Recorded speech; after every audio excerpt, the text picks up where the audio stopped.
I-PAC নথি চুরিতে হাইকোর্টের বড় আদেশ, ইডিকে মান্যতা দিয়ে তৃণমূলের মামলা কিন্তু ইতিমধ্যেই খারিজ করে দেওয়া হয়েছে।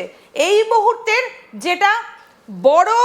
যেটা সব থেকে বড় খবর সেটা হচ্ছে যে মমতার আইপ্যাকের নথি চুরিতে হাইকোর্টের বড় আদেশ। সব থেকে বড় খবর এই মুহূর্তে, ইডিকে মান্যতা দিয়ে তৃণমূলের মামলা খারিজ করে দেওয়া হয়েছে।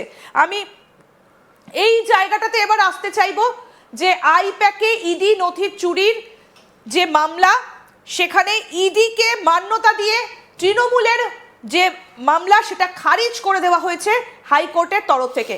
আমি এই বিষয়টা নিয়ে সেলিম সাহেব আপনার কাছে যাব যে এক্ষেত্রে যে সমস্ত যুক্তিগুলো দেওয়া হয়েছে তৃণমূলের তরফ থেকে, তাতে অত্যন্ত গুরুত্বপূর্ণ বিষয় যে আইপ্যাকের নথি চুরিতে হাইকোর্টের বড় আদেশ, ইডিকে মান্যতা দিয়ে তৃণমূলের মামলা খারিজ করা হয়েছে। আমি এই জায়গাটা একটু আপনার কাছে জানতে চাইবো যে তৃণমূলের কেন মামলাটা ধোপে টিকলো না, কারণগুলো কি কি, আপনার চোখে কি কি পড়লো? না দেখুন, এইটুকু বক্তব্যের ওপর নির্ভর করে একটা কোর্টের অর্ডার যতক্ষণ না পড়ছি ততক্ষণ কি অর্ডার হয়েছে ওইভাবে পরিষ্কার মন্তব্য করা যায় না, সম্ভব নয়। প্রথম কথা, তৃণমূল কংগ্রেসের মামলা খারিজ করেছে মানে কি মামলা? তৃণমূল কংগ্রেস কি এফআইআর করেছিল ইডির এগেনস্টে? আর ইডি কি সেই এফআইআরটার কোয়াশিং চেয়েছিল? যদি এফআইআর হয়ে থাকে আর সেই এফআইআর খারিজ মানে কোয়াশিং বুঝি আমরা, আর সেইটা কিন্তু ক্রিমিনাল রিভিশনের প্রসিডিওর, সেটাই রিট কোর্টের বিচার্য নয়, যদিও রিট কোর্টেরও ইনহেরেন্ট পাওয়ার আছে, করতে পারে। তো এই জায়গাটা ক্লিয়ার না হলে, এই যে মামলা খারিজ করে দিয়েছে, এবং মামলা খারিজ করতে গেলেও আমাদের খুব অভিজ্ঞতা বলছে যে এরকম এত কিছুর মাঝখানে যে হিয়ারিং পেন্ডিং থাকলো, সেই পেন্ডিং ইস্যুর মধ্যে এটাও আর একটা অ্যাডিশনাল ইস্যু ছিল যে এফআইআর কোয়াশ হবে কিনা, মানে খারিজ হবে কিনা। আমার মনে হয় এইটুকু হিয়ারিং এর মধ্যে এত কিছু হওয়া সম্ভব নয়, কারণ এফআইআর খারিজ হতে গেলেও আবার তার যে রেসপেক্টিভ পার্টিজ আছে তাদেরও শুনতে হবে, এবং সম্পূর্ণ হিয়ারিং এর পর তবেই এই সিদ্ধান্তগুলো হয়। তো স্বভাবতই এই আজকের অর্ডারটা পুরোটা না পড়লে, আবার এটাও শুনছি যে অর্ডার সুপ্রিম কোর্টের শুনানির জন্য এখন অপেক্ষা করতে হবে।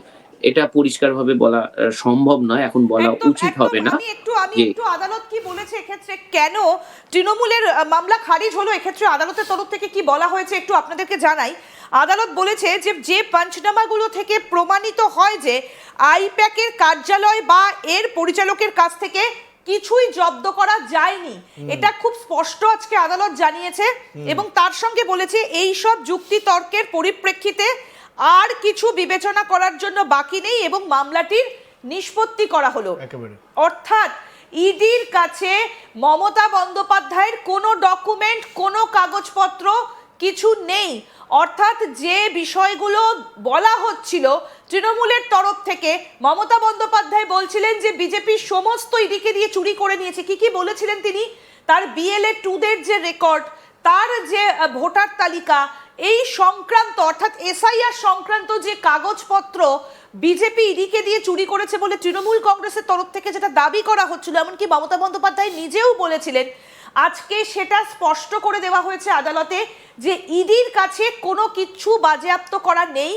এবং যে কারণে আজকে ইডি খুব স্পষ্টই বলেছে যে সমস্ত কিছু নিয়ে গেছে, সব বাজেয়াপ্ত করেছেন মমতা ব্যানার্জি।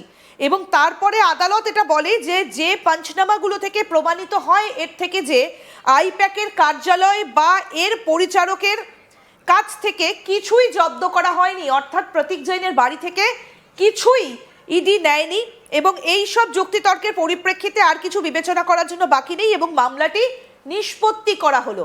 আমি এইখানে সেলিম সাহেব জানবো, এরপরে ইডি সুপ্রিম কোর্টে মুভ করবে, কি হতে পারে এরপরে আইনগত বিষয় নিয়ে? কারণ ইডি বলছে রেড চলাকালীন তারা কিছুই নিতে পারেনি, সব মমতা বন্দ্যোপাধ্যায় নিয়ে গেছে। এরপরে কি হতে পারে? দেখুন, এই ক্ষেত্রে হাইকোর্ট এবং সুপ্রিম কোর্টের জুরিসডিকশনটা অলমোস্ট সমান।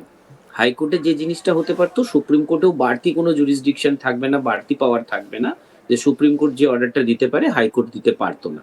তো স্বভাবতই সেম বক্তব্য, ওই একই রকমের সওয়াল জবাব সুপ্রিম কোর্টেও হতে থাকবে, যে বক্তব্যগুলো হাইকোর্টে হলে যা যা উত্তর হয়, যেগুলো নিয়ে আমরা আলোচনা করছিলাম, সেম থাকবে সুপ্রিম কোর্টে। সুপ্রিম কোর্ট আদৌ এই মামলাটাতে কতটা এন্ট্রি নিতে পারে, কতটা ঢুকতে পারে, কতটা মন্তব্য করতে পারে। বাট এই পুরো ঘটনাটা থেকে একটা জিনিস বোঝা যাচ্ছে, ইডি একটু বেশি কনফিডেন্স পাচ্ছে সুপ্রিম কোর্ট থেকে। সম্ভবত ED is comfortable before Supreme Court, সেই জন্য হয়তো সুপ্রিম কোর্টে তারা গেছে, তাদের ফেভারেবল যদি কিছু অর্ডার পেতে পারে বা কিছু। আর আপনি যে অর্ডারের কথা বললেন, সেটা রিটেন অর্ডার যতক্ষণ না আসছে বা পড়ছি, ততক্ষণে ভার্বাল মন্তব্য থেকে কোনো কিছুতে ডিরাইভ করাটা ঠিক হবে না। সম্ভবত একদম। এবং সুপ্রিম এই কোর্টে মুহূর্তের আরো একটা গুরুত্বপূর্ণ খবর, সালিম সাহেব আমি আসছি আবার আপনার কাছে, যে এই সংক্রান্ত আগামীকাল সুপ্রিম কোর্টে এই মামলাটা শোনা হবে। অনির্বাণের কাছে যাব। অনির্বাণ, কি বলা হয়েছে এই বিষয়ে?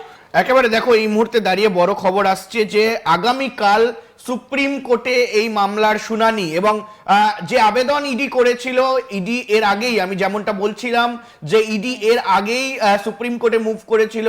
এর আগে যখন এই হাইকোর্টের শুনানি পিছিয়ে যায় এবং আজ 14 তারিখে হাইকোর্টের শুনানি হবে বলে জানানো হয়, সেই সময় কিন্তু ইডি সরাসরি সুপ্রিম কোর্টে মুভ করে এবং সুপ্রিম কোর্ট বলেছিল যে সপ্তাহখানেকের মধ্যে আপনাদেরকে সময় দেওয়া হবে, শুনানির ডেট দেওয়া হবে। এবং আগামীকাল অর্থাৎ একেবারে বৃহস্পতিবার, সেদিনই কিন্তু আগামীকাল ইডির মামলার শুনানি, ইডি এবং আইপ্যাক, পশ্চিমবঙ্গ সরকার, এই মামলার শুনানি হতে চলেছে।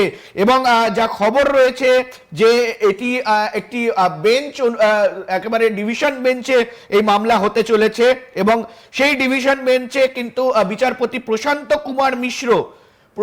কুমার মিশ্র তিনি, তার নেতৃত্বে কিন্তু এই বেঞ্চ বসতে চলেছে এবং সেখানে এই মামলার শুনানি হবে। অর্থাৎ ইতিমধ্যেই আমরা দেখলাম যে ইডি তারা কিন্তু তাদের যে আইনজীবী অ্যাডিশনাল সলিসিটর জেনারেল এএসজি, তিনি কিন্তু বারবার করে আবেদন করছিলেন বিচারপতির কাছে এই আজকের মামলার শুনানি শুরু হওয়ার আগে যে এই মামলাটা আজকে শোনা না হোক। একই রকমের আবেদন আমরা সুপ্রিম কোর্টে করেছি, অর্থাৎ সেই সিদ্ধান্তই কিন্তু বহাল থাকলো এবং আগামীকালই কিন্তু সুপ্রিম কোর্টে ইডির এই মামলার শুনানি হতে চলেছে। ইন্দিরা, একদম। এবং অত্যন্ত গুরুত্বপূর্ণ বিষয়, বেশ কয়েকটা গুরুত্বপূর্ণ বিষয় কিন্তু উঠে এসেছে।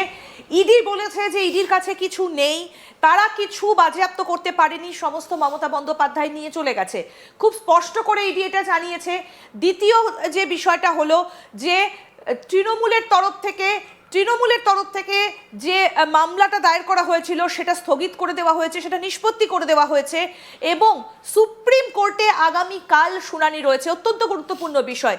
এবং একসঙ্গে আসুন আজকে আদালতে কি কি হলো, ইডি কি বলেছে, তৃণমূলের তরফ থেকে কি বলা হয়েছে, আসুন আপনাদেরকে পরপর একবার পড়ে শোনাই যে আজকে ইডির তরফ থেকে আইনজীবী